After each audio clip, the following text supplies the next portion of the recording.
எல்லோருக்கும் வணக்கங்க. இன்றைக்கி நம்ம ஆரோக்கியமான ரச வகைகளில் 6வது வகை பார்க்கலாங்க. கடுகு கருவேப்பிலை பொரிஞ்சதும் ஒரு பிடி கொத்தமல்லி எடுத்து வச்சுருக்கேங்க, ஒரு தக்காளி எடுத்து வச்சுருக்கேன். ரெண்டையும் வந்து நைஸாக அரைச்சிட்டு வந்துடலாங்க. சீரக மிளகு வந்து நம்ம கடைசியில் போட்டுக்கலாங்க. கடுகு கருவேப்பிலை பொரிஞ்சதும் இந்த அரைச்சி வச்சுட்டு அந்த பேஸ்ட் வந்து இதில் போட்டு நல்லா கலந்து விட்டுக்கலாங்க. பச்சை வாசம் போய் நல்லா வதக்கி விட்டுக்கலாங்க. வதக்கும் போதே நல்ல ஒரு ஸ்மெல் வரும். இந்த டைமில் கொஞ்சம் பெருங்காயத்தூள் சேர்த்துக்கலாங்க, கொஞ்சமாக மஞ்சள் தூள் சேர்த்துக்கலாங்க. நல்லா கலந்து விட்டுக்கலாங்க. அடுப்பு வந்து சிம்மிலேயே இருக்கட்டும். இந்தளவுக்கு வந்தால் போதும். இது கூட வந்து நம்ம கரைச்சி வச்சுருக்க புளி தண்ணியை வந்து சேர்த்துக்கலாங்க. சேர்த்து மறுபடியும் கலந்து விட்டுக்கலாம்.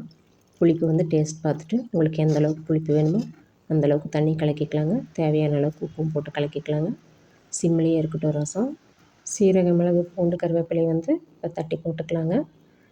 நுரைச்சி வேணுனாலும் சரி, இல்லை வந்து கொதிக்க வேணுனாலும் சரி, உங்களுக்கு எப்படி விருப்பமோ அப்படி எடுத்துக்கோங்க. கொத்தமல்லி ரசத்தில் போட வேணாம்னு சொல்கிறவங்க கூட விரும்பி சாப்பிடுவாங்க. இந்த ரசத்தோட வாசம் வேறு லெவலில் இருக்குங்க. ட்ரை பண்ணி பாருங்கள். தேங்க்ஸ் ஃபார் வாட்சிங்.